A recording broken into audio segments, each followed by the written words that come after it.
go back and look at this content and see what happened this morning. So we are just turning on the recording right now. So I just want to make sure everybody knows that. And then just a couple of things. There are norms at the beginning of each one of our presentations. So make sure that you are following the norms for each presenter. I think each one of our presenters have slightly different norms, and we just want to make sure that we're honoring all of our presenters by following their norms. And with that, I am going to turn it over to Rico. He is going to speak with us this morning and give us some updates. And I'm going to let him share his screen and start us off this morning. Welcome, everyone. Good morning, everyone. Before I get started, Jenny, just wanted to make sure that we are able to, people are able to log on. Yep. Okay, sorry. I think we have one more right now.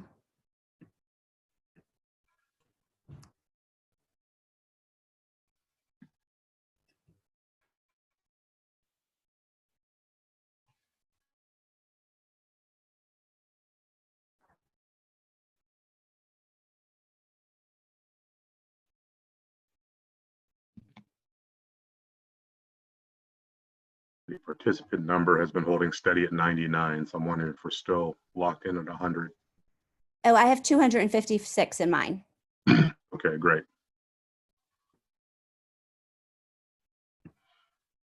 All right, we good? Good. I think we have one. I'm doing one more. Okay. I think we're good.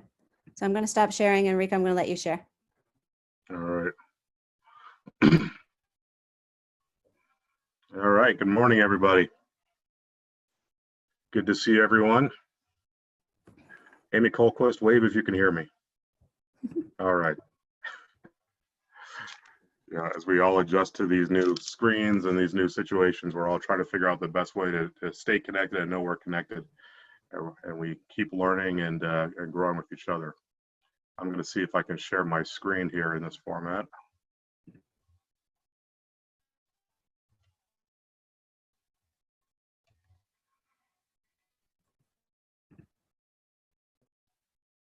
All right, Jenny, give me a thumbs up if you can see my screen.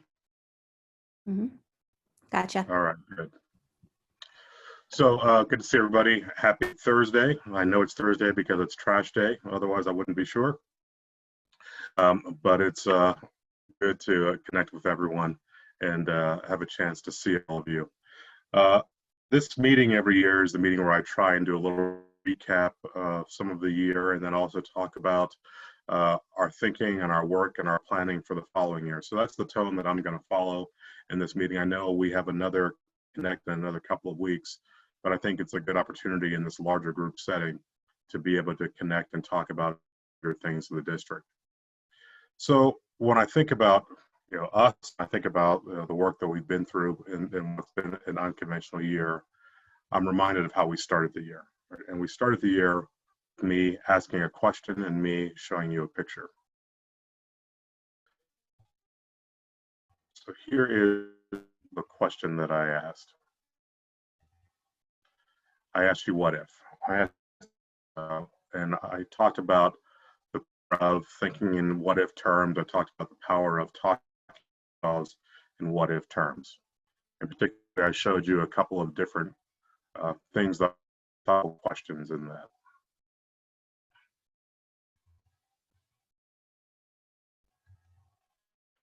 And certainly, as we have entered into this year in ways that I did not imagine, and certainly I'm not prescient, we have imagined new worlds and new ways of doing things. And I think the fact that we set the tone talking about what if is going to serve us well, because it allowed us to into this year in a space of thinking and a space of trying to imagine different things in different ways. And that's truly what we've been doing over this last several weeks. But really, it's the work that we've been doing for several years, trying to reimagine who we are, reimagine our way of doing things. And I think that sets us up and prepares us well for all the work that we have in front of us. Now, I also started the year off with a picture. And this was the picture. This was the picture of the Vansay. And I talked about what happened at that conference, the import of that conference, my own thinking, and how that impacted, I thought, how we could talk about leadership this year. Talked about being in that room, and in the room where we know good things and bad things don't just happen. They have to be planned. They have to be thought through. So we are in that space of planning for good things to happen for our district, for our kids, and for our community. Room together doing that work. And as we think about that, I know a lot of you have questions. A lot of you are hearing questions, you're fielding questions. I know that I get them from my own family. I've got a daughter who will be a freshman in high school next year, and every day she wants to know what her freshman year will look like. What will be that experience? There's a lot of questions we all have. And I thought one of the most important things I could do today is try to go through some of those things that I think are some of the bigger questions and try to respond to some of those. Now, there's going to be a lot of content on a lot of these slides. I know Jenny will share this presentation later, so I'm not going to try to pause on every slide and let you read every single detail. But I want to try to go over some of these things and answer some of those big questions. So I've broken this down into what I think are 6 of the bigger questions that I've heard as I've talked to some of you, as I've talked to people in the community through webinars, as I've talked to my own family, and as I've examined my own thoughts around what are some of the big questions you have to provide answers for in the coming months. And that's what I want to walk through in this presentation. So that first question, a lot of people are just generally asking as we enter in this space, how in the world do we focus on the task at hand? How do we focus on the work that we're doing? How do we focus on that job of educating kids here at Aurora? And as I think about that, as I get into that question, for me and for APS, it's a fairly simple answer. Heather Stewart, where are you at?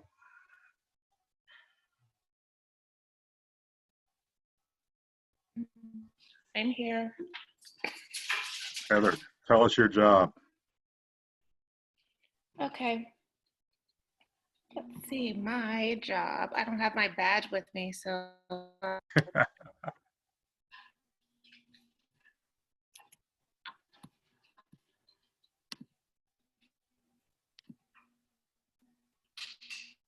Okay, my job.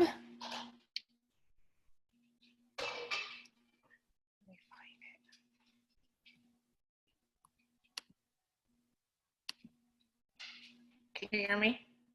Yep.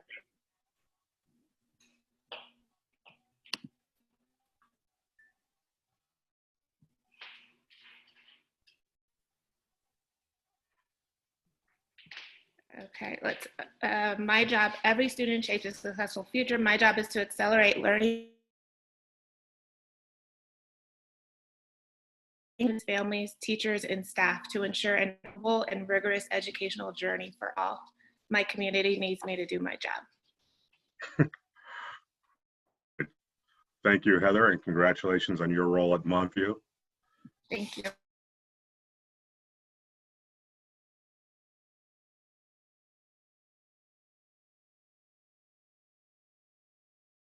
Focus point, right? We have a way of coming together as a community and focusing around who we are and what we do.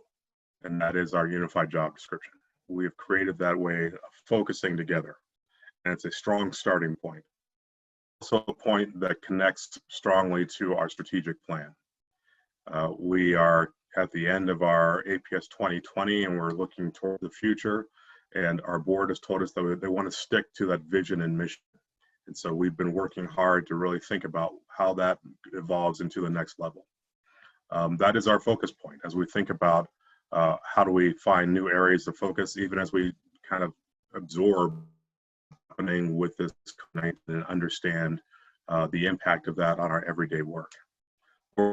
Process as we're wrapping up that work of APS 2020, we're going to present to the board the results and the work of the last several years, and we're going to talk about what it looks like going into the future. Talking about new performance indicators, maybe talking about looking at evolving some of the goals that we've set around those potentials, and talk about, even in this space of uncertainty, how we can have that focal point district as a community. And so I encourage you, as people are trying to find focus, as they're trying to figure out how do I get focused, start them with that job description. Start them with our staying entrenched in an understanding of who we are and what our work needs to look like going forward. So the next big question that comes to my mind and something that I think about is, how do we not lose momentum? In the last several years, I've talked a lot about us as a district of momentum, as a district that is moving forward, that's changing lives, that's having impact. And I know that there's a lot of conversation nationally in the community about how do you not lose momentum where you had good work. Important question to me, and I think that a lot of us share.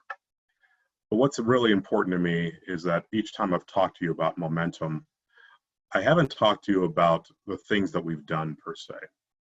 I've talked to you about the things that we've done as a demonstration of the things that we're capable of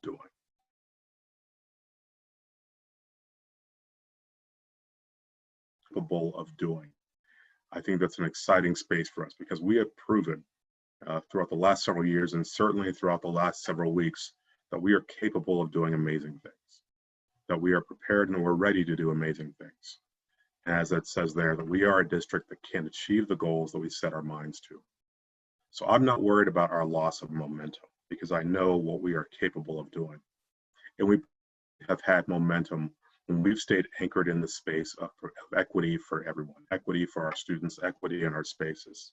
And so we're not just standing pat on that, we are going to continue to expand that work. So as we think about how we in particular expand upon that equity lens, we are now focusing on our personnel and our people. And it means to have a diverse and inclusive and equitable atmosphere. I think we've done some great work on that in the past. We're going to continue to focus and refine that work.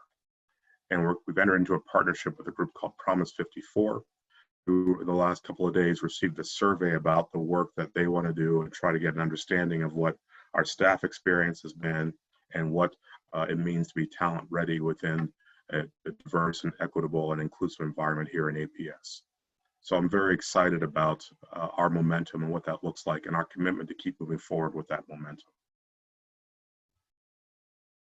Now, one of the biggest questions that we have and that we will have is what will school look like next year?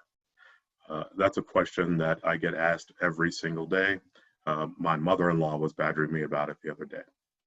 I love her, but I was just trying to have dinner.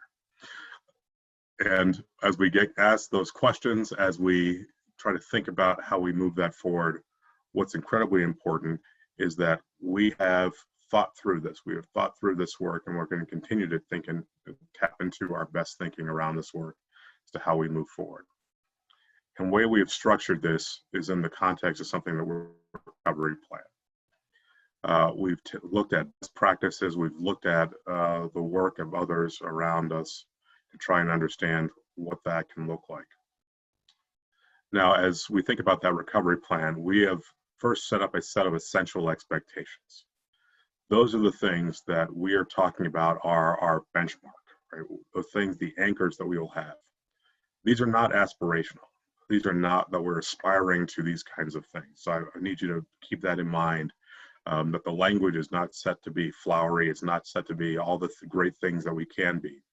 We've set these as essential expectations. What are the things that we can guarantee no matter what the circumstance, no matter what the logistics? And we've divided our thinking of that into 4 subcategories: academics, physical structural, business operations, and social behavioral. And those 4 subgroups have started to meet and talk about what those essential expectations would look like under 3 possible scenarios. Those subgroups, again, the leadership of those groups are in front of you. The team will serve as the steering committee for those subgroups to try and guide that work to make sure it's aligned. And the planning scenarios aren't any different than what you might expect them to be. Scenario 1, let's assume that we're back in-person learning in a significant way, or the majority of our work is happening in that way. Scenario 2 assumes a hybrid, right? That we're doing some kind of in-person and remote learning, or perhaps there's a start-stop, some kind of thing because of an outbreak of COVID-19. And scenario 3, the possibility that we continue learning fully 100% remote.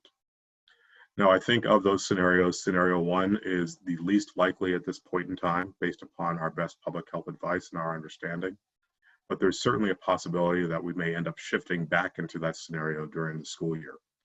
And so we want to make sure that as we perhaps have to shift between scenarios, as we have to think about what it might look like to operate in different spaces, we want to make sure we've got a framework for that fluid movement between scenarios.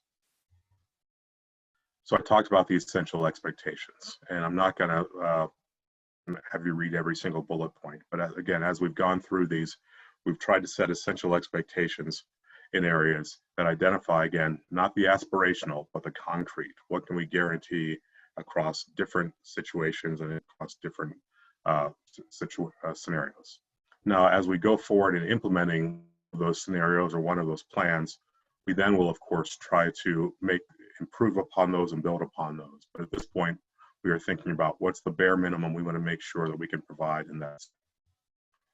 So how that plays out and exactly what that will look like is something that we're going to be working on over the next several weeks. The plan is to bring these scenarios to the board and talk through that and make a decision fairly early in June as to exactly which plan we're implementing and what that looks like and how that will play out across our systems. People are working very hard to go through that to be able to directly answer that question, exactly what does school look like. I want you to have confidence that we've got a planning framework. We're also working in cooperation with most of the other metro districts, meeting on a regular basis, trying to coordinate as much as possible some of those things so that the community hears a consistent message, so they understand the parameters that we're all working with. And as always, everything that we do, we make sure is aligned with the best advice from Tri-County Health. As I've told you before, Tri-County Health is our single source of truth as we go through this. So as we talk about building access, as we talk about retrieval of personal items from schools, as we talk about reentry into our district services, the first thing we do is pass those plans by Tri-County Health to get their advice, their direction. And we're not moving forward with anything that isn't reviewed and blessed by Tri-County Health in that process. So again, I want you to have that level of confidence that it is not me or anybody else in the district giving you health advice. It is us being led and guided by our health professionals as we think about how we implement this work, how we implement those plans. Another big question that I know you have is what's going to happen to our budget? What is that going to look like? How will that impact our work? And as you might imagine, there's a lot of things to consider. But we are in a stronger place than we might be. As I talked about a couple of meetings ago, the work that we did around the budget redesign a couple of years ago really changed the structural underpinnings of our budget and put us in a much stronger place than we would have been or might have been in different settings. And because of that, we also have relatively stronger reserves than we've had in the past because of some of those structural changes. It's going to place us in a better position than some of our colleagues around the metro area. And so, you know, I would not necessarily pay attention to the work that's happening in other districts such as Cherry Creek or DPS. They have different budgets, they have different structures, and so focus on the work that we're doing and understand that. We're also helped tremendously by the timing of our mill levy override. Again, no one was prescient in that, but the fact that we just recently passed that mill levy and have dollars that are allocated in certain ways will help us in that process for this upcoming school year. But I want to be clear that there will be significant budget impacts over several years. Over the next 3 years, we would expect to see those impacts just like we have in every other budget time or budget recession. As we see the economy swing, as we see our demographics swing, we will continue to monitor that and figure out how that impacts us. But in the present state, we are in a place that we feel a level of stability, and we're working with the legislature to figure out what that looks like. So we're closely monitoring the state budget forecast, which comes out on May 12th, to get a clear sense of what the state budget picture looks like. We are currently modeling and planning for multiple contingencies depending upon what the levels of budget cuts are from the state.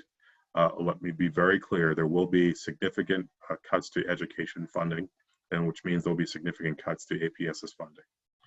But again, we are working to make sure that we have the level of stability and the level of reserves to be able to preserve as much of our programming as possible. Right now, we don't project any current changes to your school budgets for this upcoming school year. But we will be working and thinking about how we can restructure those over the next couple of years to address what is going to be a significant economic impact to our community and to our state. And speaking along those lines, one of the other questions is how will this impact our community? What will that look like? How will that impact the work that we do?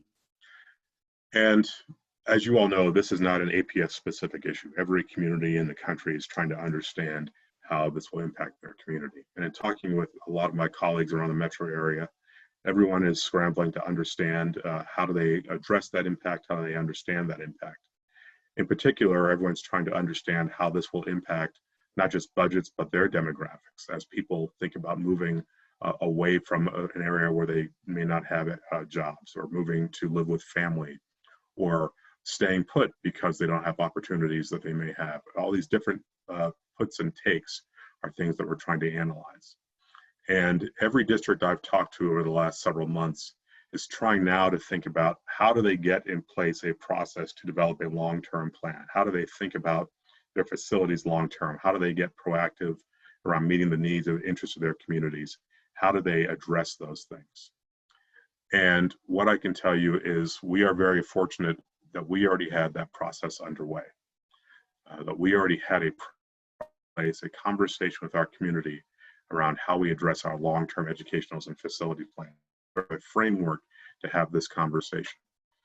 Across the metro area, you will see over the next year lots of conversations that sound very similar to the ones that we've had in Blueprint, with a big difference. We've had this conversation over 2 years with significant community input. Folks in other places are going to try to do this over the next 3 to 6 months. And so we are confident that we are in a good situation as far as what that conversation has looked like and how we move forward with that conversation. And we are moving forward with that conversation. As we talked about over the last year or so, we have both Charge 1 and Charge 2 within Blueprint. Charge 1 has been about identifying how we would think about regional specializations, how we would build upon the strengths of this community and the conversation that we wanted to have with that community. Just as we were entering into our prolonged spring break, we were prepared to bring that to the board. And then obviously we had to stop and address the current health crisis, but we were prepared to pick that work back up and bring to the board that discussion around specializations. The plan right now is to put that to the board on May 26th, and we want to provide you with a more detailed update on that before we present it to the board at a check-in on May 21st. But we are moving forward with that conversation and how we can talk about that with the community in this work. What we are doing, however, is around Charge 2, which was that conversation around repurposing opportunities and what it would look like across different planning regions. We are going to pause that for a couple of months until the fall so that we can get a little more data around how this outbreak will impact our demographics, whether people will be moving in the ways that we predicted, whether developments will happen in the ways that we predicted. And so particularly regions 2 and 3 that were first up in that conversation, we want to make sure that that work isn't going away, but it's been moved probably 3 to 5 months down the line so we have a chance to digest some of these changes. And we're thinking about the possibility of those changes, again, and the possibility of a couple of scenarios. There may be a situation where while this has a significant economic impact, it does not necessarily impact our overall total enrollment and what we've projected for that. A second scenario is that because of these impacts, enrollment is actually significantly lower than our current projections.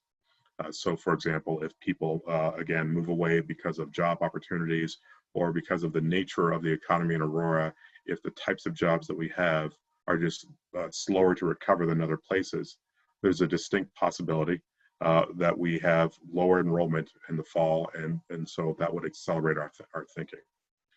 If there's a possibility of higher enrollment in the fall, then our thinking doesn't change, but it might slow down a bit as we think about how to absorb that and where that goes.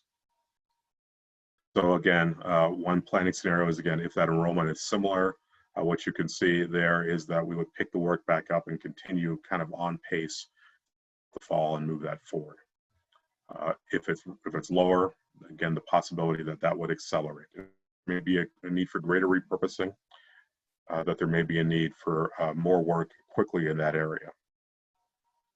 I've talked to several districts, and some of them are thinking about, do they need to be thinking about repurposing and closing schools starting in August? And so just to give you a sense, everyone is in this space talking about this work. We're not in the space of talking about that for the start of the school year. But I need to be clear that we may need to accelerate that work and move forward with those plans quicker than we had talked about. But again, there's also this scenario that things happen slower than we talked about. And this is a complete unknown. This is the type of economy, a type of recession that we have not experienced in the past, nor has anyone else. And so there's a lot of trying to wait and see as long as we can before we move forward with what are significant plans. But again, we have a planning structure in place. We have a framework in place. And we're very grateful for the fact that we have that, because that allows us to really think about this in an accelerated way, more than some of our colleagues will be in a position to do so. So the last big point that I think we've talked about is, how do you get buy-in? As you are dealing with parents, as you're dealing with staff and students, as you're dealing with folks around what are going to be big change processes around big potential things moving forward, how in the world do you get folks to kind of buy into that? And again, I think we are well positioned for that conversation. You have seen this particular slide 30 times over the last several years, because we've been very much in the space of talking about and leading change management across this district, as we've made big changes everywhere from implementing CORE and the dramatic changes that we've seen in some of our school communities because of that, to implementing the innovation zone, to talking about our budget redesign, to talking about all the different things that we have intentionally made changes about over the last several years. Many of you are well versed and well practiced in that change management process and the work that we've been doing. And what I can tell you is the best way to think about this right now is to understand where you and your individual school community are within that trust process. And the TLCC is a great place to start with that, because that's a set of data you can go back and look at and understand and analyze where were we in developing trust within our given community before all of this started. It's tough to understand and I think analyze that data in a traditional sense, but what I think you can do is take a look at that and understand where are those pockets of trust, where are those places that I can build upon and move forward, and also where are those places that I need to go back and tell people, I know you've had concerns in this area, I know that's a space where we need to build trust, let's talk about how we can do that in this new scenario. I think this data can help you really think about that and analyze how you build that buy-in, how you develop that coming forward. So there's lots of big questions, and as we go through those, we're going to try to answer those in the ways and the frameworks we've talked about. But I know there's also lots of smaller questions, lots of details through that. And I want to make sure that we provide time and space to try to address those, but understand that really what we're talking about are processes for how we will answer those questions.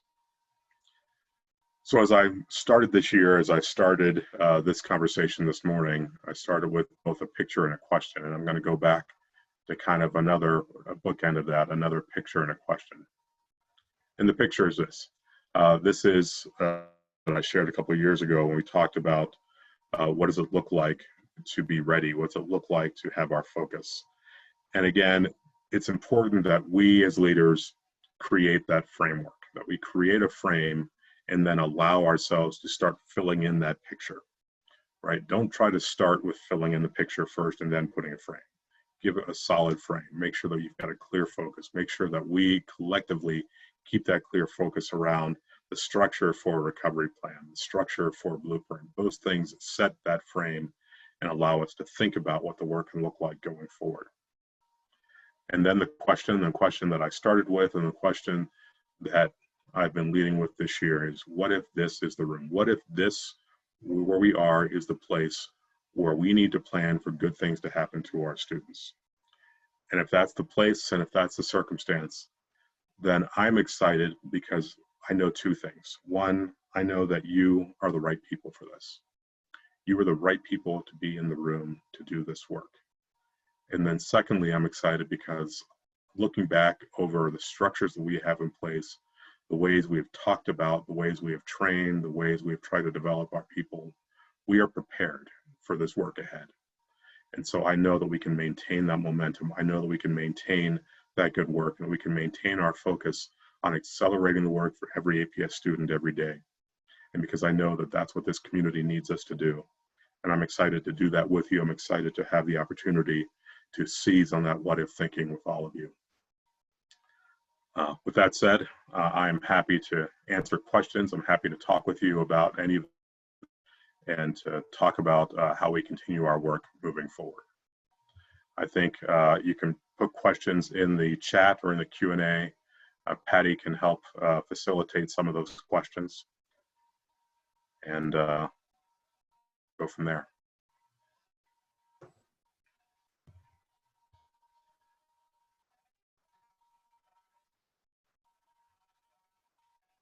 Patty, what do you got? Good morning, everybody. No questions yet. Lots of people sharing how they have, what they've enjoyed during quarantine. Lots of great family time, I see. Lots of exercise, walking. We have a question from Kelsey. She asks, I know that everyone on the on the subgroup teams are working hard. What's the estimated timeline for that work to be released to leaders? So thanks, Kelsey. The plan right now is to present that work to the board at its first June meeting.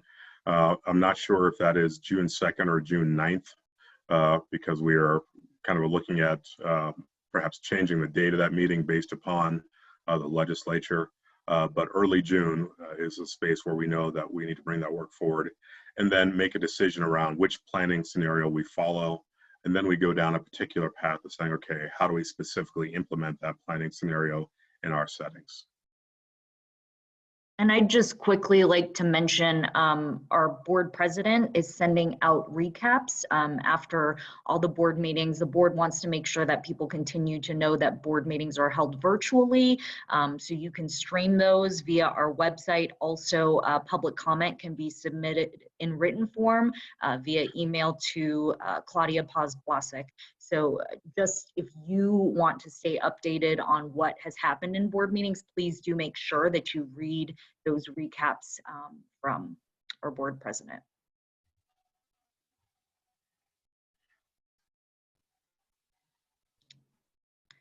Jason asked, the fiscal restructuring you referenced that placed us in better conditions than our metro neighbors, would you describe those decisions as common sense or more innovative? I wonder if other districts are looking to APS now for financial guidance moving forward based on the decision.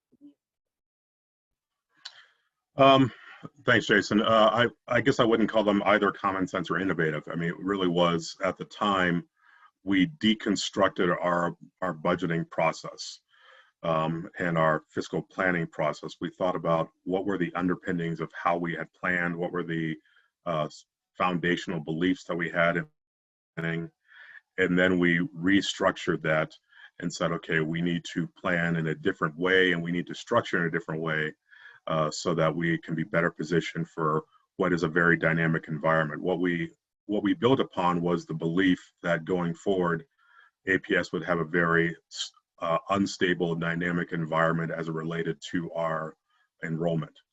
And that was true in a traditional sense. It's now true in a non-traditional sense. But because our planning assumed instability and some level of dynamism, we're in a better place because of that. So I don't know that that's necessarily a lesson for other folks unless they are in the same circumstance that we're in and are in. But we're obviously happy to learn from and share with others as we can. Who is that whose screen name is Krispy Kreme? Someone's taunting me. That is Carrie Schultz, and that is my 8th grade daughter's nickname. So, sometimes you just have to smile. We appreciate that this morning, Carrie. Yeah.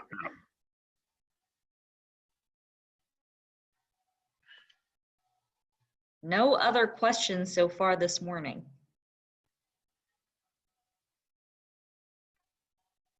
I think we want to give folks just a minute or two to type in one last question if they have it before we move on.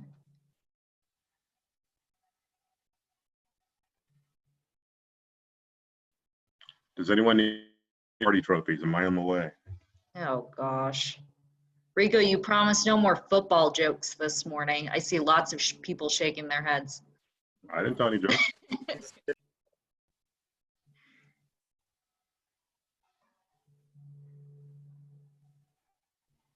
No more questions from the group this morning. All right. Well, as Rico shared, we're going to try to schedule another principal check-in. So principals, please look out for a Google Meet invite, and we will plan that for Thursday, May 21st. Well, I know you have a full day ahead of you with the Lead and Learn. Thank you for, again, committing to this way of planning and developing yourselves. Again, being prepared for the work ahead is going to be key, but I know that, once again, you are the right people and we're ready to go. So thank you all, and I will connect with you all at a later time. Take care, everyone. All right, thank you, Rico, so much. Although our eyes had to endure that backdrop, I was hopeful that at least it would be the APS banner or something, but you know, whatever, we'll get there, we'll get there. Patty, maybe that can be a part of our APS 2025 plan right there. Some accountability on what we have to look at. So anyway, good morning, everybody. Greetings from Southeast Aurora from my dining room table here. So thankful to be able to have that update from Rico around the things that we need to be focusing on, as well as what's in progress of being worked on. And I just want to shout out to Rico. I was able to listen to the PBC Superintendent Forum yesterday morning, where Rico was one of the panelists, and it just was a point of pride as he shared, and other superintendents and other like business leaders and such shared. And it just felt like Aurora's in a good place, and that we are kind of ahead of the game in certain spaces. And so just really brought joy to my heart to work for this district. So well done there, Superintendent. Thank you for that. So I have the pleasure of introducing two of our amazing principals in our district that are currently bearing the hard hats. And so, but before I do that, I just want to make sure that we are, Jenny, if you go back one, just want to make sure that we stay focused on our purpose of our Lead and Learn meetings. And so ultimately, when you look at that, if we had a Wordle right now, the word that would be the biggest jumping off the page at us is common, right? And so how do we ensure that we are creating common understandings and language and development and supports district-wide in support of each and all of you? And we do that by coming together in these Lead and Learn spaces. And so just really proud of the team that has been working tirelessly the last several weeks to adjust the focus of today, but also to make sure that we can level set on some areas in our current changing context and bring forward some information that you need that's going to help you personally be able to help your staff with some EI, if you will, but also what are some content things that we need to be doing and focusing on as we plan forward for next year around hiring and onboarding and all that fun stuff. So with that, let's go ahead and bring to you, let's start with Miss Lisa Toner. Okay, I'm ready. So I wanted to bring to everyone's attention one of our colleagues who I felt like really took the lead in this online learning. I think she was way out ahead in making sure that her students or families had the information that they needed and that they felt connected and supported. I also feel like she's been a great colleague, and I've been able to reach out and get some good feedback from her, to have some good conversations, to bounce ideas, always offer. She's always willing to be there for me, and I know for others in our community. And so I would like to pass the hat on to Dawn McWilliams.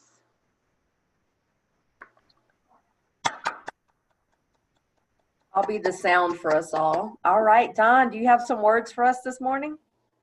Congratulations. I have no words. I'm beyond touched. Thank you, Lisa. It's an honor to work alongside these fabulous colleagues. So thank you. That is awesome, Dawn. I share those sentiments. Make sure you check out the chat box. You're getting lots of love right there. And also we have Mr. Senor Mayorvi Cifuentes. Come on up.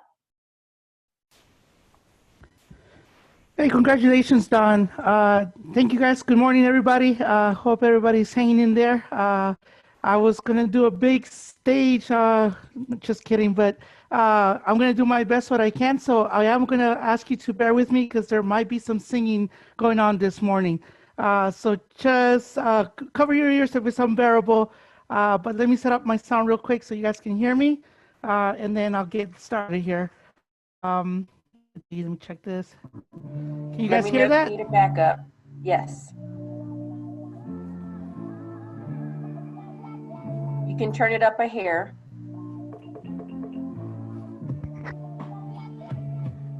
You and your team, close your eyes so you can dream big. With all the trials with fire, you light new paths to follow, and every day you ask the hard questions. You and your team, close your eyes so you can dream big. You stand and kneel to be an ally and understand the plight in the fight for equity, you know it's right. You and your team, close your eyes so you can dream big. Humble to take advice so you can be wise, but also respected, not disrespected, to have our backs. You and your team, close your eyes so you can dream big. Laser focus, children focus, love focus. Cuéntame en español. Amo los niños, amo las personas. Close your team, you and your team, close your eyes so you can dream big. Don't let the school spirit animal spots camouflage how great she is. Give it up for Jen Martha. Oh my God, Mayorvi, thank you so much. The fact that it came from you is even more special. Just to work with this group of people makes me better. So thank you. Wow, the hidden talents that we have amongst us. That was awesome, Mayorvi. Congratulations, Murtha. That is well deserved and earned right there. Y'all are so amazing. I just love how you take the time to acquire information about your colleagues and to share that out with all of us. So thank you to our presenters and those who received today. So we will keep this moving. So with that, Jenny, if you want to come back on and take us to the next thing. So it's my pleasure this morning to introduce Jessica Pfeiffer. She is going to take some time this morning to share with us some ways that we can support our educators and generate healthy educators. And so with that, I'm going to let Jessica take over and share her screen and tell us a little bit about her presentation this morning. All right, can you hear me? Mm-hmm. All right, as I set up, I'm honored that you all asked me to do this. I'm also trying to not be offended that no one let me know that doing this in a musical rendition was allowed. My best self is with musicals, and you opened up with Annie, and then you just had that. So blessed be, someone should have said something. So you don't get any music today. Or Dave Matthews, we're not gonna go there. All right, let me figure out how to share.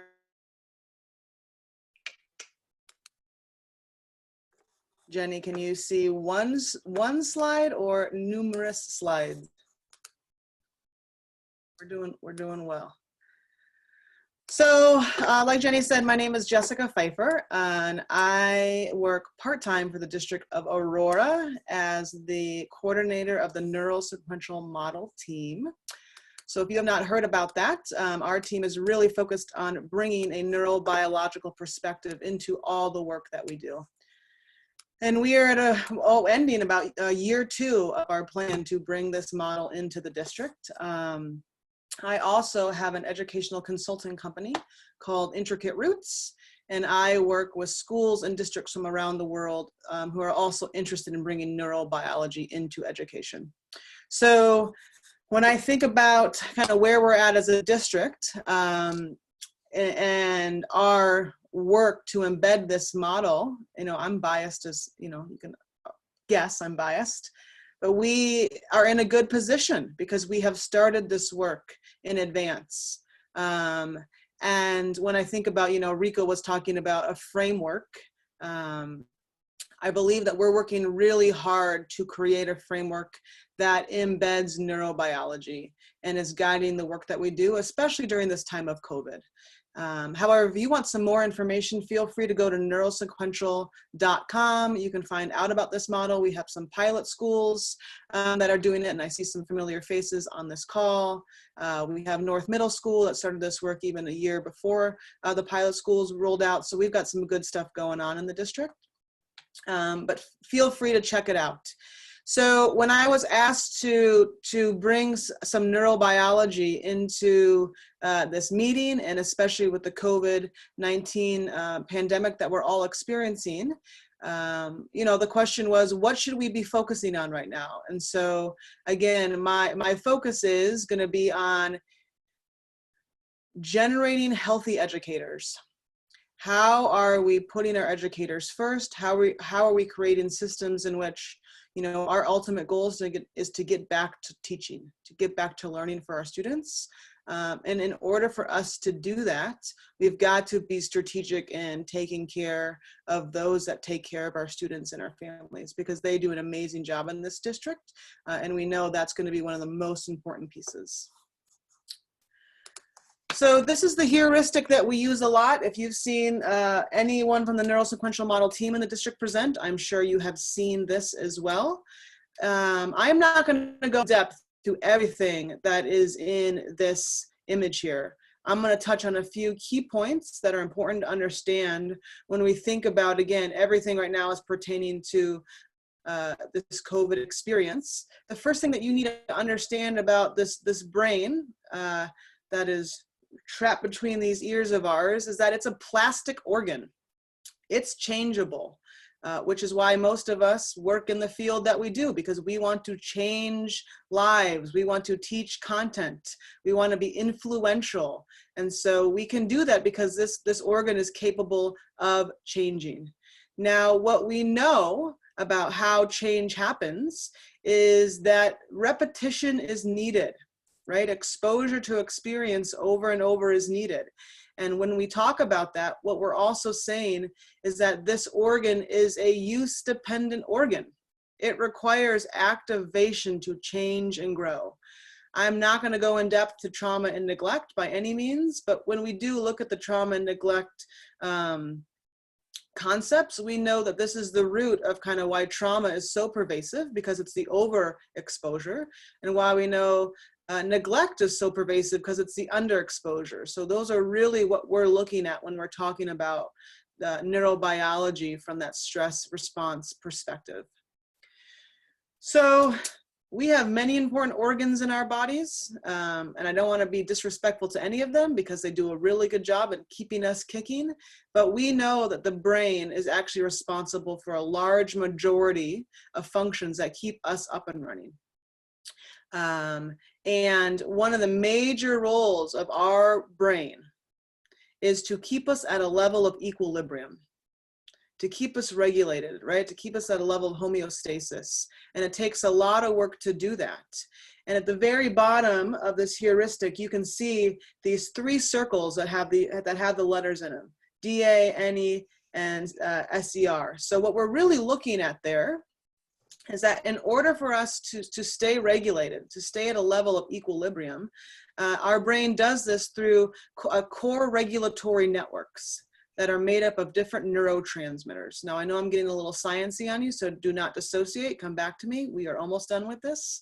So it's important to understand, in the world of neurotransmitters, it is not a democracy. They are not all created equal. I'm sorry about that, neurotransmitters. And that's okay. So when we think about our capacity to stay regulated in these core regulatory networks, it is these networks that have a disproportionate power to other neurotransmitters that also help us function as humans.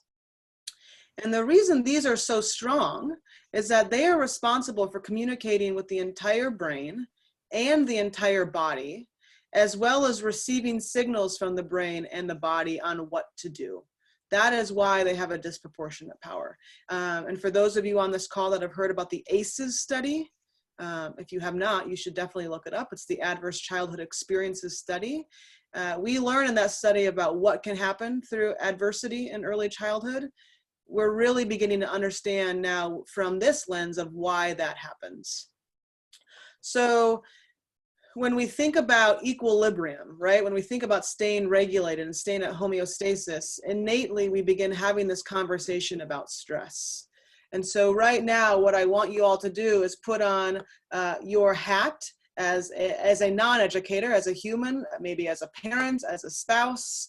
But then I also want you to have on the sideline, okay, now what does this mean for me in my profession? Because the interesting piece about COVID right now is that it's impacting all of us, right? It is impacting us and our families, and it is impacting us in our profession.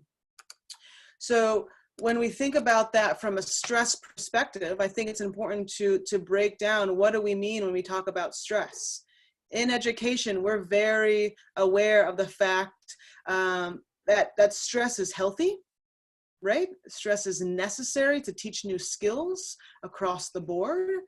And at the same time, stress can get a bad rap because we also know that too much stress can be really impactful for us as humans.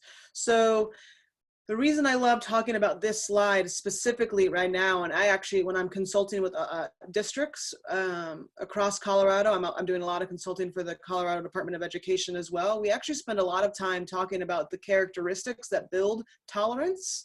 For so long in education and in the mental health field, you know, there was this, I would say, mantra of essentially like, you know, at least these kids are resilient. And what we now know is that resilient students and children are made, they are not born. And so it's very imperative for us as caregivers to build environments around them that can actually build tolerance and resilience. So when we are thinking about, you know, Enrico already asked us, what's the impact on our community? How does a district bounce back from this? There are themes that we want to work really hard to embed, right? We want to work really hard to create strategies and a framework that's predictable, not just for our students, but more importantly for the adults in our district and for the families in our district, right? We want to work hard at creating a framework that there's an element of control in it. And that it's moderate. Now, when we think about moderate, please understand that this is a little bit more difficult because what is moderate for one person might not be moderate for another. And so we need to be able to have somewhat of an individualized lens when we're conceptualizing this as well. Now, when we think about our current state and we think about this pattern of sensitization, we are seeing characteristics that are impacting some of us on this call, and for sure those that we serve in our district, that this is a highly vulnerable time for a lot of us, right? We are experiencing a stress that is, for all sakes and purposes, highly unpredictable, right? And even Rico said, you know, he's getting a lot of questions about what's next. And when I'm talking with teachers and principals and admin, the two things that I'm hearing that are creating a level of unpredictability across the board in our field is, yeah, what's next? What is it going to look like in the fall? And then there's also an increased sense of helplessness that a lot of our educators are feeling because they don't have the capacity to interact with these kids like they used to. This is a prolonged experience. I think it's safe to say we're at about month 2, and I feel like I maybe have been doing this for 6 years. I don't know about any of you, but that's where I'm at. And again, similar to the moderate piece, for a lot of folks, this is extreme, right? If we think about our marginalized population that we serve, if we think about our transient population, right? This can be a little bit more pervasive, and not this can be, we know it is, right? We know this is really hitting hard our students of color, our community of color, right? We need to be very aware of that and be very transparent that we understand that. But that, again, this is why COVID is so impactful. So when we think about what needs to be kind of key ingredients, again, I go back to predictability, moderate, and controllable. And I've been fortunate enough to kind of give feedback to different committees in our district, and people are doing their best to embed this in those models.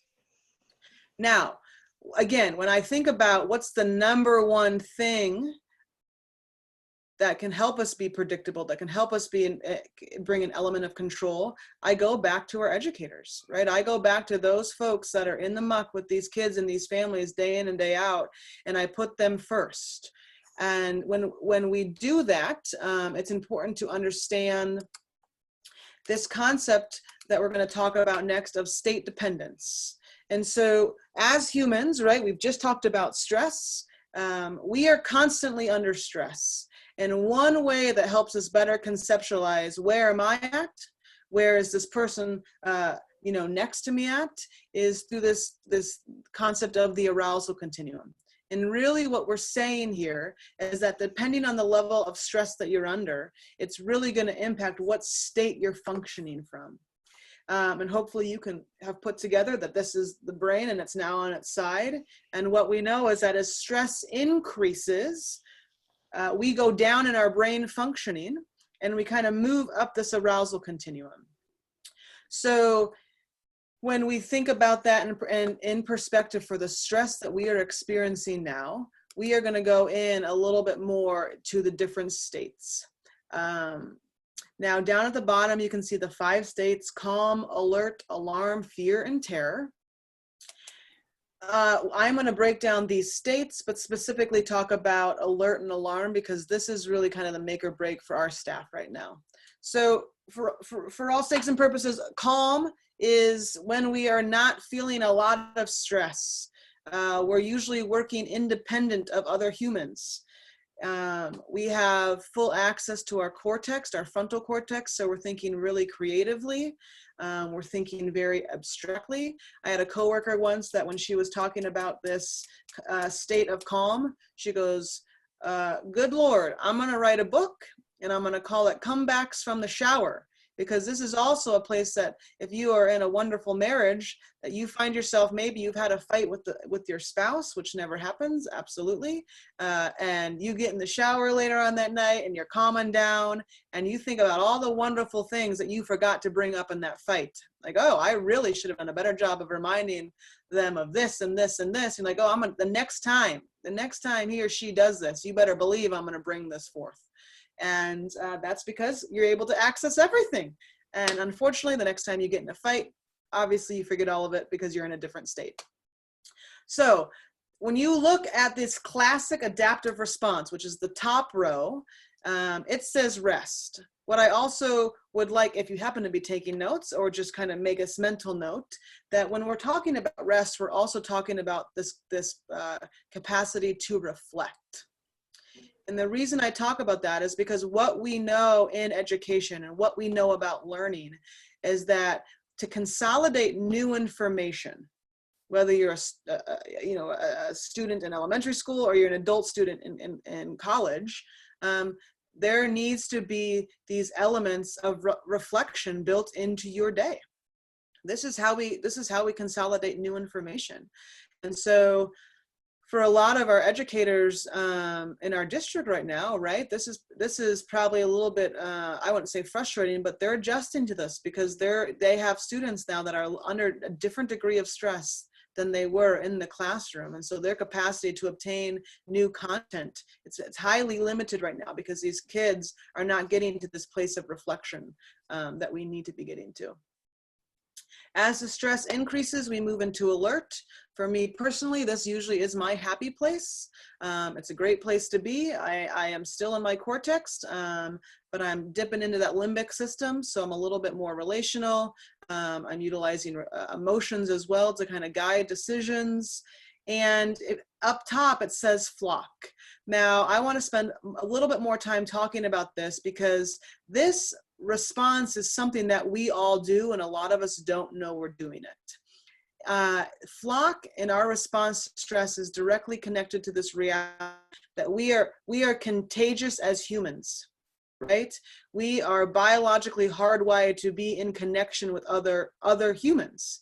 And so for you on this call, I'm under the impression we've got lots of principals and leaders, which is great because I'm sure that you have experienced this and have seen this in some of your staff meetings where you supervise and I work with a great group of high functioning adults.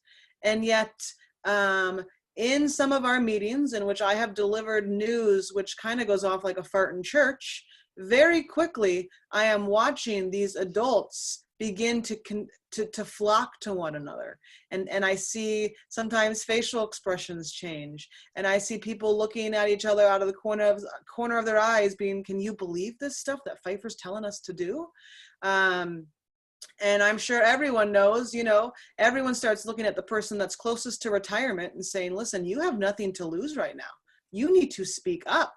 Or you're looking at the person on your team that usually chimes up the most and you're like, this is your time to shine. Feel free to voice your opinion. But this is flocking, right? This is what happens. And if I think about our current state, there's a lot of flocking happening. And we just need to be really attuned to that. I find myself, the more stressed I am these days, I'm actually gravitating towards others that I know are also stressed, right? Because it actually starts making me feel better. And we just need to be aware of that because it can also be a really a slippery slope. If you are a dysregulated adult and you are surrounding yourself by other people that are dysregulated, it's going to be really hard to kind of sort it out when we need to sort it out. Now, the next piece is alarm. And right now, because of COVID, unfortunately, a lot of us are really kind of bouncing back between these two states. Because of the unpredictability, because of the vulnerability that we're feeling, we are moving between alert and alarm. And if you look at alarm, you're going to see that it says the limbic area is the main place that we're functioning in. And that means that we're more emotional and we're craving specific types of relationships. So for myself, and again, I just keep using myself because I'm sure other people feel this way, my tolerance for other stressors has become pretty minimal these days, right? Whereas historically, you could pile a lot on me. I'm like, okay, I've got this. I mean, these days, if I stub my toe, I feel as though the world is going to end because I'm already under a degree of stress, not being able to leave my house, not being able to connect with other people, working virtually, right? So this is highly impactful for us from this perspective of the current stress that we're under. But what I also want to highlight is this adaptive response of freezing, right? All of us these days, I'm sure, are feeling not as productive at home, right? Like it takes me longer to get through things that I used to get through much quicker because I'm having more of these moments of just kind of checking out, not really sure of capacity to organize, and I'm making more lists than I used to do. And that's because from this neurobiological perspective of state dependence, I'm in a different state these days than I used to be. So when we think about state dependence, it's vitally important that all of you understand that all human functioning is state dependent. For us, for our teachers, for our students, for our families, and for the system that we work in, all human functioning is state dependent. So in an ideal world, we are generating educators that are able to stay in this alert state, right? That are able to stay regulated, to teach, to support other students who are dysregulated. And what we know with COVID is that, again, if we do not put this at the forefront of our mind and encourage them to take care of themselves and build systems that actually show that we know that this is important, we risk starting in the fall with a highly dysregulated group of adults who actually teach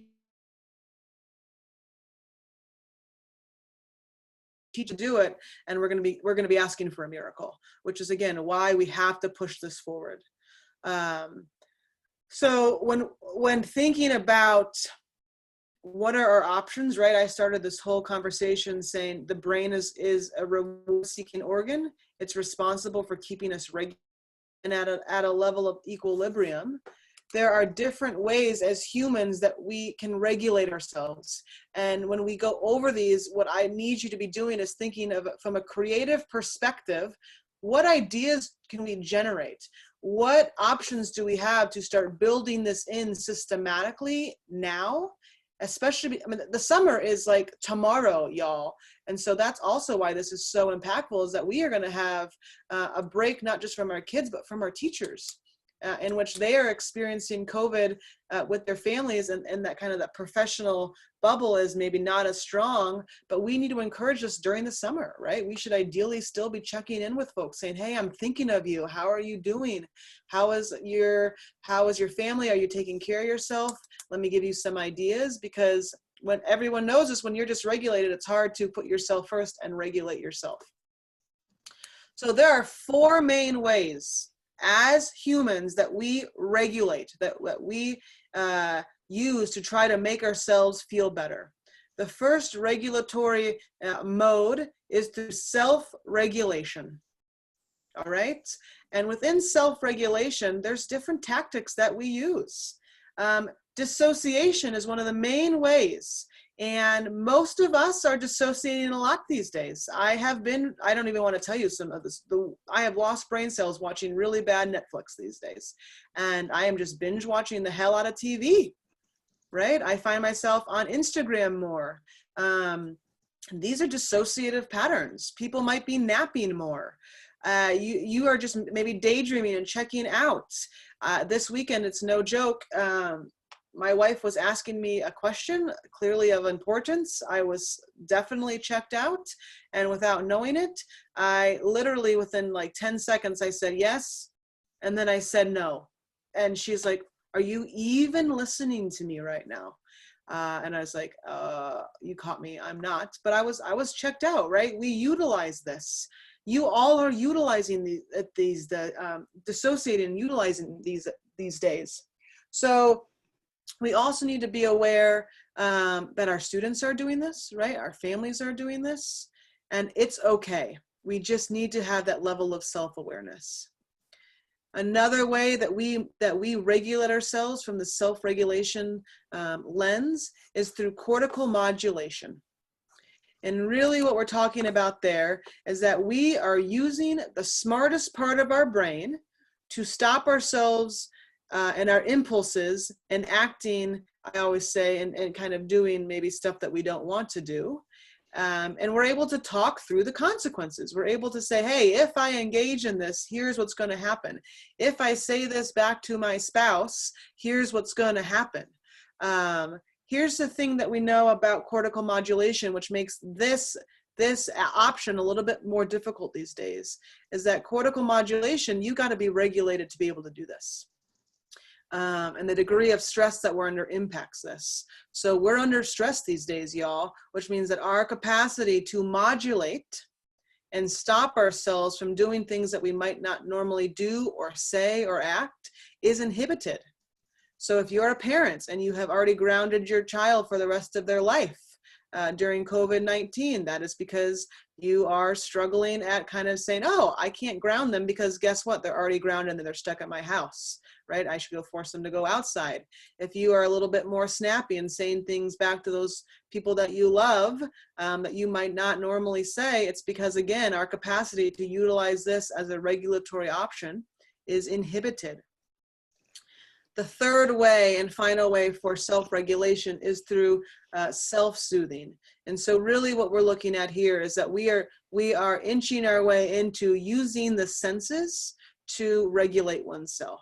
So if you're a parent on this call and you, when they were little, we have a 6-month-old in our house right now, you see this really at a really young age. And my daughter is starting to suck her thumb, right? It's one of the first things that we do in infancy to begin to self-soothe using a sensory apparatus to make ourselves feel better. Now, as we mature and age and develop, that actually begins to move us into the second major way as humans that we regulate ourselves, which is through somatosensory regulation. Using the body, using the 7 senses to regulate. And this is happening a lot because the next option we're going to talk about is relational. That's not as strong, but you have people that are walking a lot more, right? You have people that are going to parks more. You have people that are getting out on trails more to regulate themselves. You have people doing yoga in their house, right? These are all examples of somatosensory regulation. And when we think about caring for our adults, this is one of the major ways that we should be prescribing. And if you've hopped on the NM Classroom on Google, I have a prescription every week for those in the district that need to be doing self-regulation. I prescribe what they should be doing. The third way that we regulate is this relational context. Now, one of the reasons that COVID is so impactful for us and feels way more stressful than other experiences we may have had is because it's actually inhibiting our capacity to relate with others. And if you think about, you know, a good analogy is like filling up your cup. A lot of us use this, and a lot of us don't even recognize that we actually regulate in the context of other humans as much as we do. But we do it a lot, and COVID is impacting that.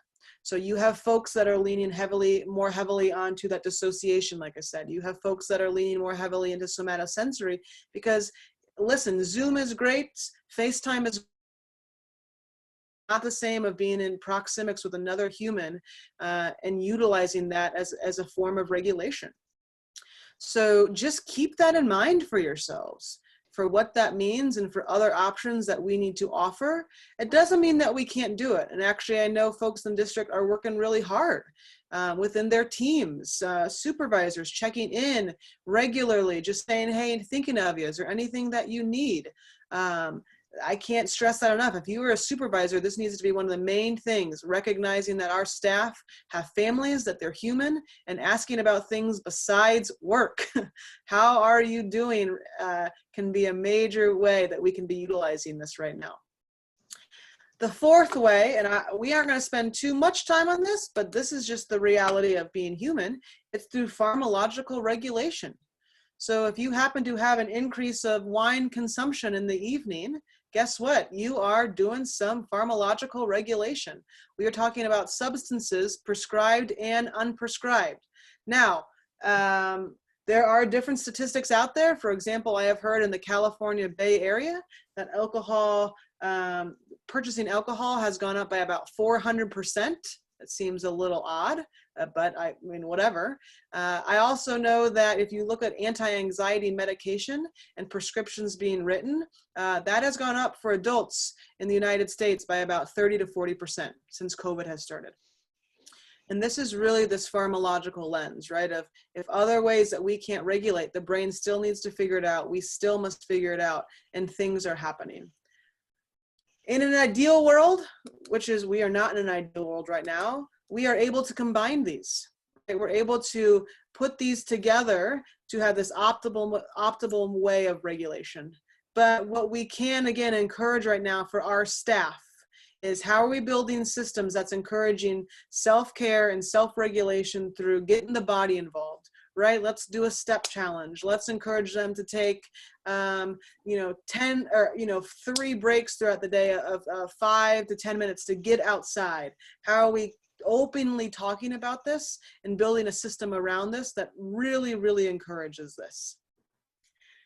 And if you start putting this into the context of, why does this matter? Why is Pfeiffer going on and on about this?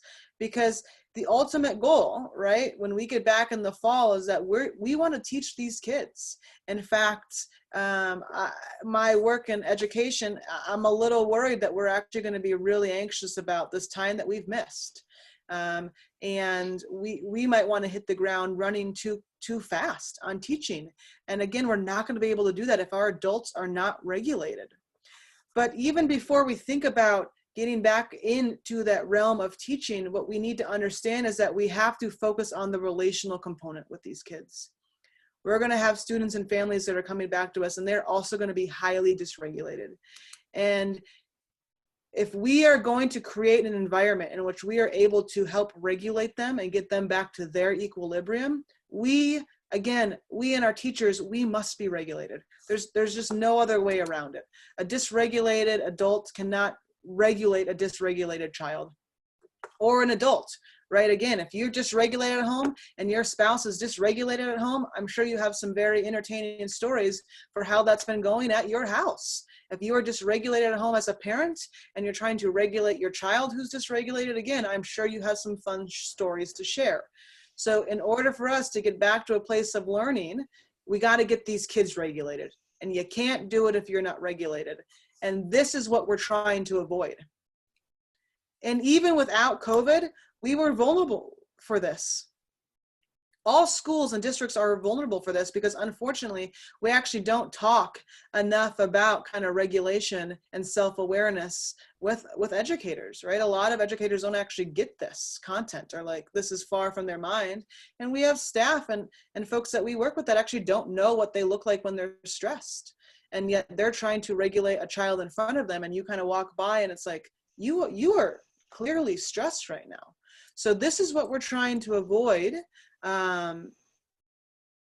creating, right? And getting our folks regulated and creating characteristics that make this possible, that are going to be able to help us manifest the environment that we want to create.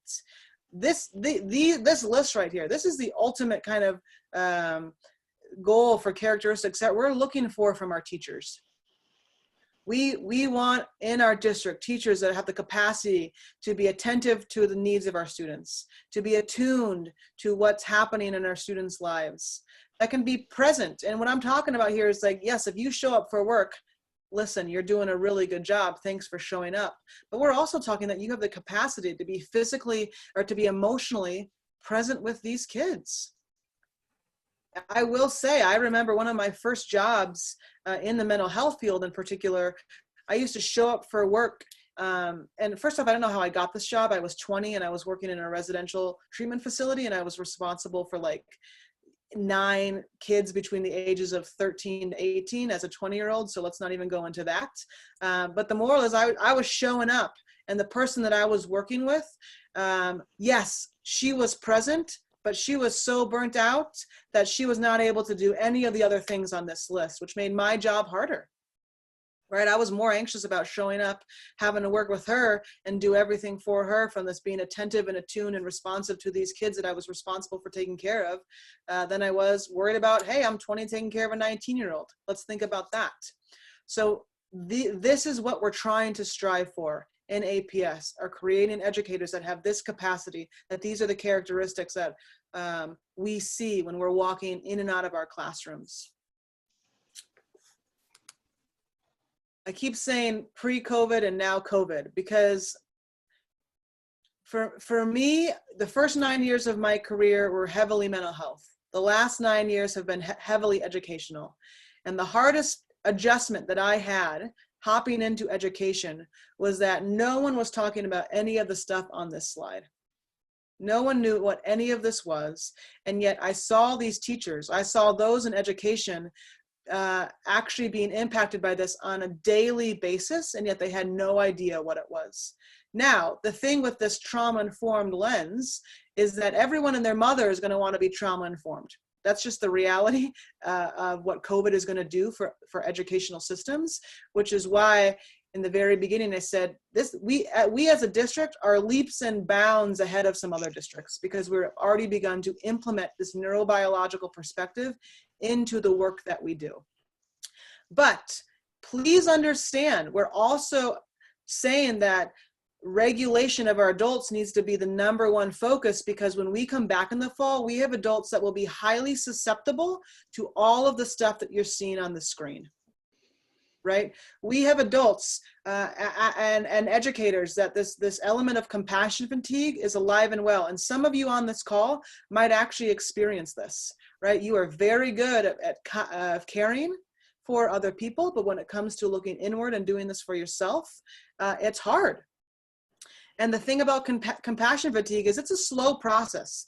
It's a slow erosion, right? You don't wake up after a shitty day of work, a crappy day at work, and say, hey, I got the compassion fatigue. No. You experience compassion fatigue after day after day, year after year of not putting energy back into yourself, right? Vicarious trauma. I always say vicarious trauma, the best definition I've ever heard. It's like jumping in a pool and expecting not to get wet.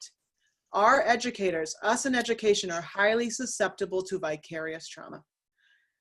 In fact, I actually think that we're more susceptible than those people that actually work in the mental health field, because at least in the mental health field, you know what you're getting into, right? When I used to work with high-risk youth, I knew the kids that were going to come into my unit, into my school. In public ed, these kids just come in, and you're like, I didn't sign up for this, right? I signed up for kids that are all living at alert. Everyone can learn, and that's just not the reality of public education. So we are highly susceptible to vicarious trauma, and 9 times out of 10, the kids and the students that we work with, they talk to their teachers first. Right? They're sharing their stories with their teachers. These behaviors are manifesting themselves in the classroom first, which is why vicarious trauma is so impactful. And vicarious trauma, just to let you know, is that your worldview is shifted based on the stories that you're hearing or reading that other people have experienced. Now, because this is a global pandemic and we're all in this together, we are also really at risk for some of our teachers, some of you on this call, that this might actually be a trauma experience for you, and that there also might be some secondary trauma, right? That you might have these kids coming back and you might see behaviors that you've not seen before, right? You might see interactions with parents that you've not seen before. And you know, if you think about this from the child welfare perspective, domestic violence calls are skyrocketing. That is alive and well, unfortunately. And the number of abuse and neglect, right, CPS calls have dropped drastically because no one has eyes on these kids. So again, if you think about what is that going to mean for us when these kids come back to us, well, it means that we are going to be highly susceptible for this. Now regardless of your role, regardless of how long you have been in the field, you are all still at vulnerable for all of this. This is actually why I love this quote, because it doesn't matter if you are a para in the district or you're a principal in the district, right? You are susceptible to all these things. It doesn't matter if this is your first year in the field or you've been doing this for 25 years, right? That's just not how stress works. And we're trying to prevent burnout. We're trying to create a system in which there's common language that we can talk about this. If I think about your roles as principals, this is going to be one of the major pieces, that you create a school around your adults that these conversations can happen, right? That you are doing reflection within your supervision of your staff and saying, hey, let's talk about what you might be experiencing right now. And there's a really, really good book out there. I would suggest that you read it this summer. It's called Trauma Stewardship. And in that book, it talks about 16 possible signs that you can experience if you've been through any of these, right? Any of these 4 things or experienced burnout. And I'm just going to give you a few seconds to take a look at this list. And normally in a non-virtual setting, right, I do a little activity, we all stand up and I just say, I want you to, well, maybe we can do this. Everyone, if you're dissociating, if you're on your phones, if you're Snapchatting, whatever you're doing in your life, I just want you to take a look at this list. And if you're sitting down, you're going to stand up. And if you're standing up, you're going to sit down if you've experienced just one of these in your professional career. Just one. All right, I see lots of folks starting to stand up. Awesome. We're now going to do the hokey pokey because that seems like it'd be a really good time to break into that. We're not going to do the hokey pokey. Someone is doing the hokey pokey. Thank you. That is fantastic. This is a tough route. Some of you are laughing and some of you are like, come on, hokey pokey, are you serious right now? Anyway, these signs and symptoms are real. And I already said, y'all, like when I got into public ed, I was just shocked that we didn't talk about any of this. I saw teachers experiencing this, and yet no one was normalizing this. No one was saying, hey, let's chat this out. Teachers just kind of put their heads down and they were going and going. And then when I would start talking about it, I mean, some of these teachers would have like an allergic reaction of like, oh, no, I'm fine. I'm okay. It's like, well, you have the kid in a headlock. Clearly you're not fine, right? Like, let's talk this out. And this is going to be huge as leaders in our district, that we are creating environments in which we ourselves, listen, if you're not regulated as an administrator, as a principal, you're not going to do a good job of picking up on this. You're not going to be able to be responsive to your teachers. We should be having feelers out and saying, is anyone feeling any of this? Let's create a space in which it's okay and normal to talk about this. And the reason I'm so passionate about this is because, you know, in my consulting company, I focus a lot with districts in particular on how do we create systems change that's effective, that's efficient, right? How do we think about implementation from that lens? Because unfortunately in public ed, we're not always the best at this. I don't want to offend anybody. I'm not saying APS, I'm talking all districts. This is just not something that we excel at. We tend to have like a flavor of the month. If that doesn't work, we move on to the next thing. But to kind of bring this all around for why does this matter is that if you remember when we were talking about state dependence, right? And I won't quiz anyone on state dependence. When we're talking about state dependence, all human functioning is state dependent, which means systems function in a state dependent way. So again, come back to me if you are multitasking, because for your role as leaders, we're getting to the meat of everything and why this all matters. It's impossible for us to be a district that is able to create innovative, futuristic plans that are going to last, that have a theme of stability and safety if we're working with a bunch of dysregulated adults. And if there's anything that we need right now, we need to be a system that is able we really are trying to be a system that is able to be predictable, right? Too often we live in kind of this yellow state in public education. We think really short term, we think simplistic. I've worked with numerous districts and done needs assessments for them, and they keep coming back to me like, oh, well, we keep adapting all these curriculums, right? We try this curriculum and then we jump into this curriculum, and I have to have these conversations like, your issue is not the curriculum, your issue is that the system is dysregulated, right? Because you can, and I'm sure some of you have experienced this in your profession of like, you can have the best solutions in the world, but if you as a system are a dysregulated system, it's not going to work. And that's why we need to focus on getting our adults regulated, because COVID is impacting the system. Every educational system around the world is having to deal with this. And Rico already says in so many ways, you know, APS has one foot up, which is fantastic, but we still are responsible for ensuring that as a system, we're able to shift into a stable and safe place.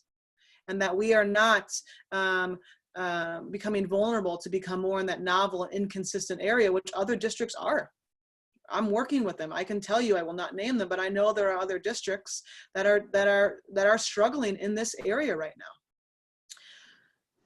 So we're gonna talk about self-care. Again, I know this can cause an allergic reaction for some people, so please don't panic. Self-care is not this big scary thing, but this is something that you need to be planning right now, and how you're going to be building this in for your staff. How are you going to talk about this? How are you going to show when rubber meets the road that you actually mean this? Because one of the worst things that we could do is say, hey, everyone take care of yourselves. And then we don't provide a system that actually encourages that and supports that. So we need to be doing this, all right? When we think about self-care, there's a couple things that I want you to understand. We are talking about building and encouraging routines. A recent study was actually done with school psychologists, and I think it's actually probably the same with educators in regards to the fact of they looked at, if you just engage in self-care when you're stressed to the hilt, does it actually impact you? And what they found is that no, the best type of self-care is something that you are doing on a daily basis. It's part of who you are as an educator. And that's really what sets you apart and makes you able to deal with the stress that is being in public education. That's what we're talking about there. The other piece that's important to understand for why we should be doing this is that our stressful days, right? When we're starting to feel burnt out, when we're experiencing vicarious trauma, it doesn't just impact one part of us, right? And if you don't believe this, go ask with someone that you live with.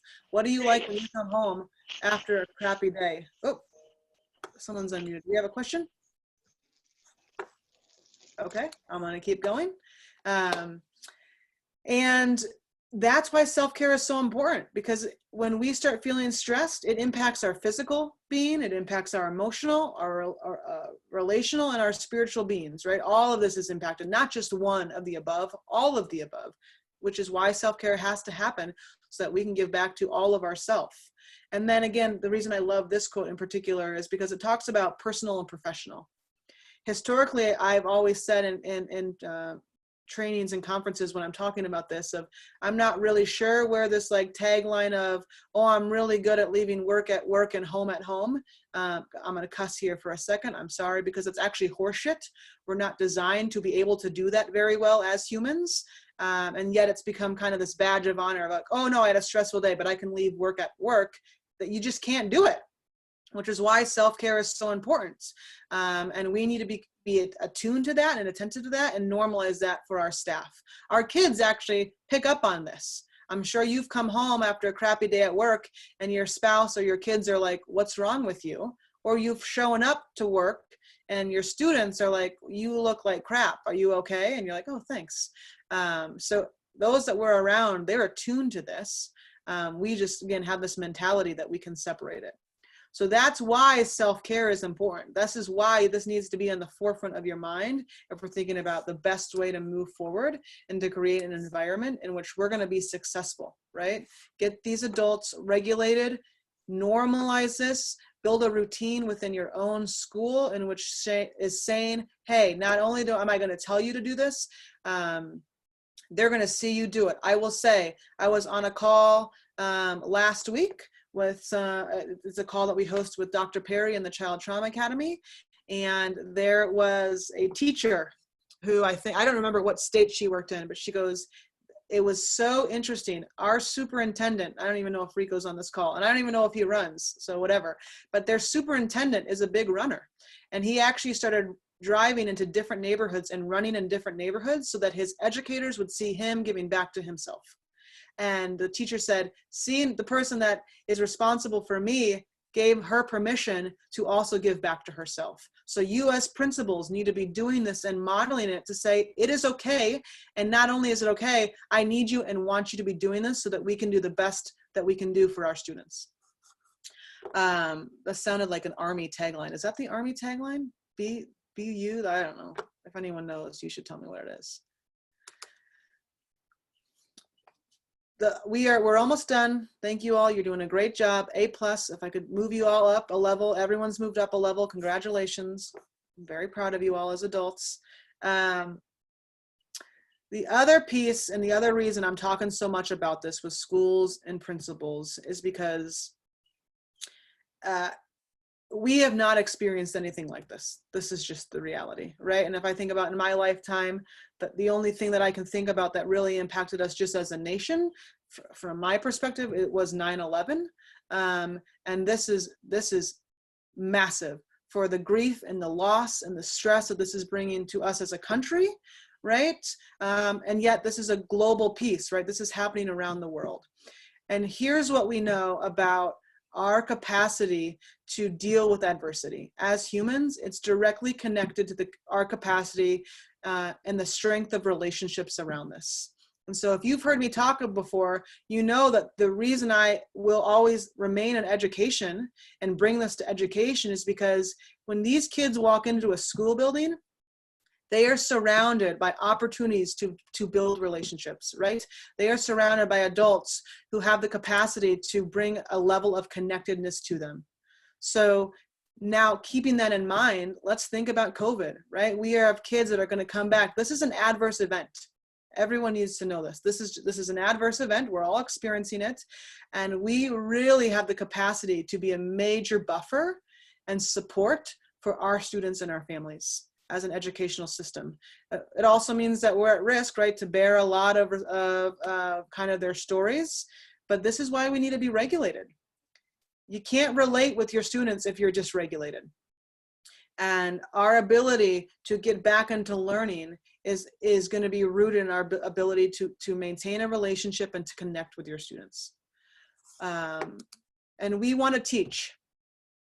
We want to get back to a state in which we're able to engage students in the cycle of learning.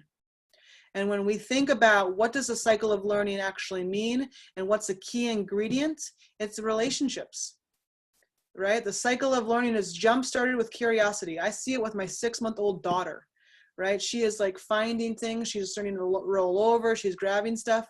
You know, she's able to engage in being curious because she's safe. She's safe in the physical context, but she's also safe in that relational context that's rooted in relationships. And again, you can't get rooted in relationships if you're dysregulated.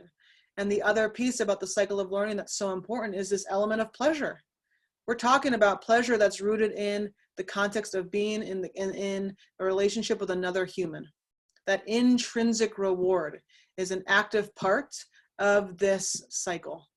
And y'all, we aren't going to be able to do this well and effective, again, if we're not regulated. If our teachers are not regulated, it's going to directly impact their capacity to build and maintain the relationships with these kids that are going to get us to a place of healing and that are going to get us to a place of teaching. So that is why we need to really think strategically about how and what is this going to mean for us now and in the future. All right. That is my presentation. Jenny, do we want to open it up to questions or interpretive dances, whatever anyone wants to do? Sock puppets. I keep saying sock puppets. I'm open to all of it. Thank you, Joseph, for that amazing dance. Yes, so we have up to like 8 minutes. So yeah, if you want Great. to open it for questions, that'd be great. Yeah, you can type them in or just unmute. I'm gonna have kind of, Jenny, if you wouldn't mind being the navigator of the chat box. Sure, I'll be happy to do that. Jessica, hi, this is Shelley. I was just wondering if you could share a little bit about some of the resources that you've shared out and even some of the options that are available for leaders, teachers, anyone in our system to learn more about this or to get some more support. So there's two main places I would send you right now. The first one, again, is if you go to neuralsequential.com. There is actually a tab at the top of that website that's called COVID-19. And I would click on that, and there are really good webinars. 3 times a week, we are hosting office hours with those in education and mental health from around the world. I think on average, we have around 150 to 200 folks that show up for that.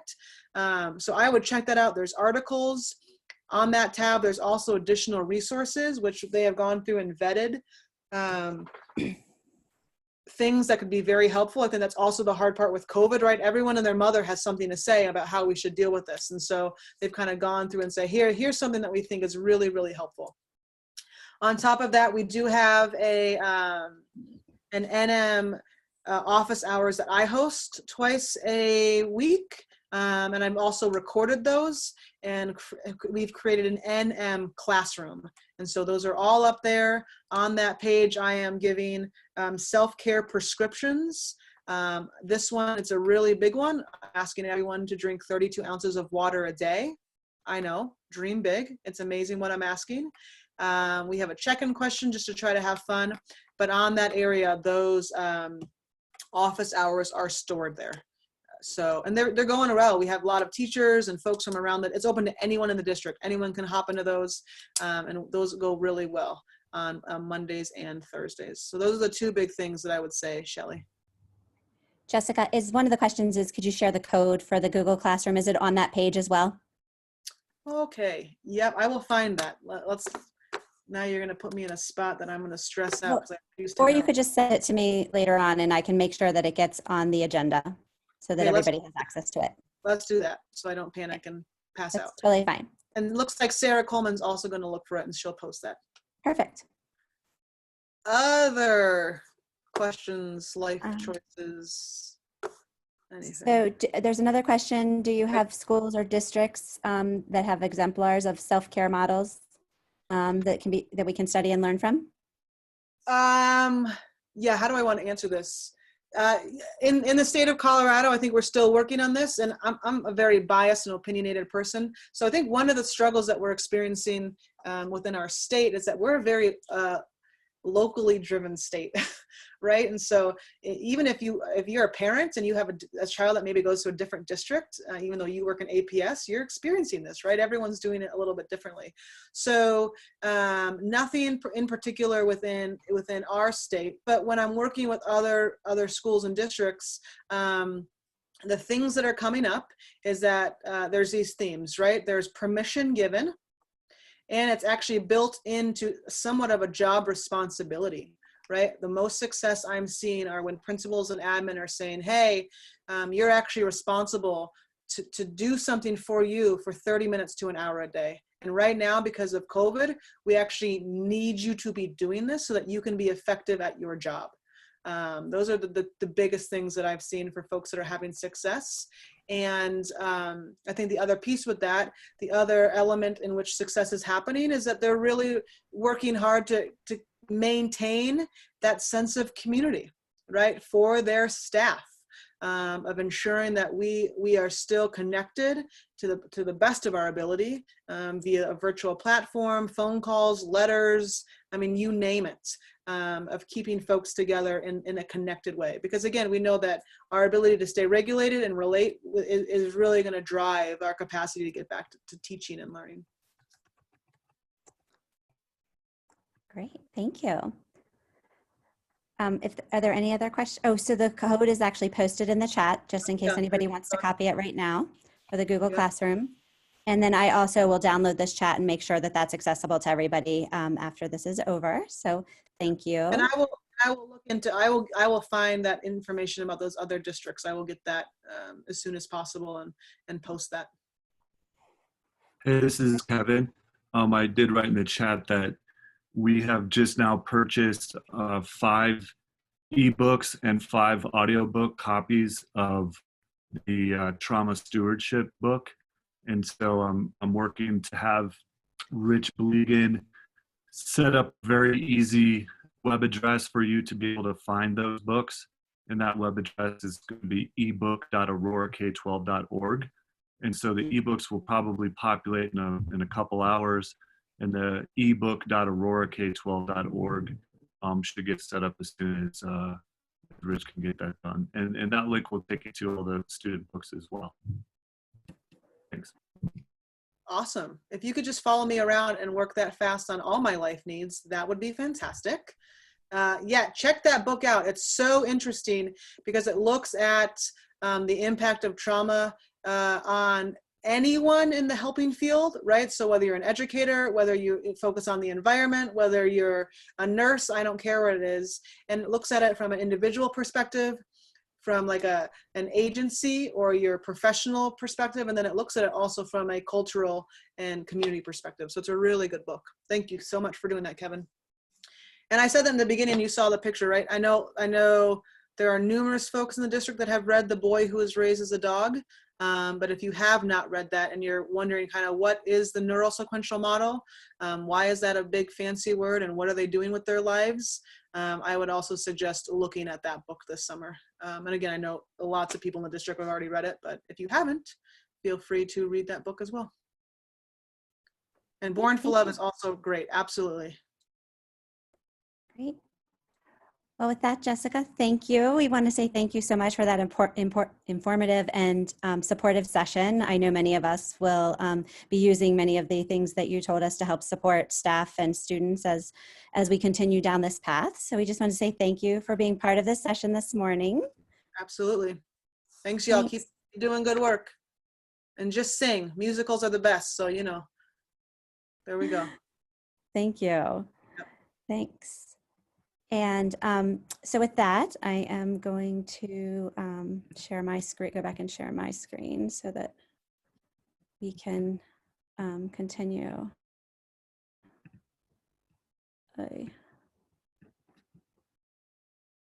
Is my screen sharing, guys? Not yet, Jenny. Yeah, I think, Jessica, is yours still sharing? No, I am not. Do you need me to? I can share again, but I am not. No, I need to. I'm trying to get mine up now. Sorry about that. It's coming up now, slowly. Yep. Saying it's paused for some reason. I don't know why. Sorry about that, guys. But okay, well, it's not working right this second. So I'm just going to stop and I'm just going to talk to you. So here's what we're going to what's going to happen next. We're actually going to have a 10-minute break and just give you guys a rest from your screens so that we can move forward into our next part of our session. Thank you, Yolanda. You're amazing. So we are going to transition into community groups. And so on your agenda, if you pull up your agenda, you can see that each one of the communities has a different link to a new Zoom. And you're going to click on that Zoom and you're going to join that Zoom at 10 o'clock so that you can be in your last 2 sessions for the morning. And so we just want to give you guys a little bit of a break. Thank you so much for being so engaged this morning in these first 2 sessions. And we look forward to being in the next session with you in these breakouts. And so we also just wanted to, at this point, just say Happy Mother's Day to all the mothers in the room. We know we might not see you guys all back together. And so we hope you have a lovely weekend and lots of time for celebration with you and your families. So if everybody could just meet in those breakout rooms at 10 o'clock, that would be great. And we'll start the timer. Any questions before we transition?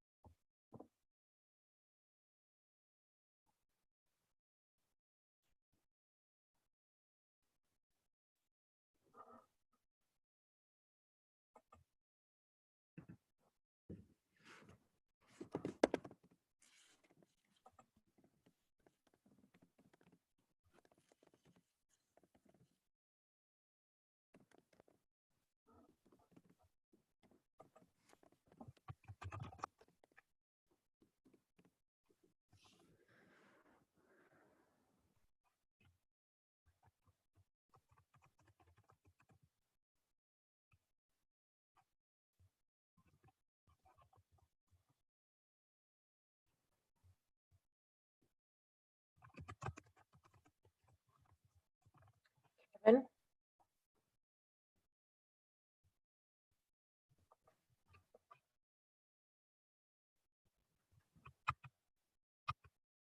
Kevin Rebow, do you hear me? Yes. Good morning. Good morning. Isn't this like when we're just all rolling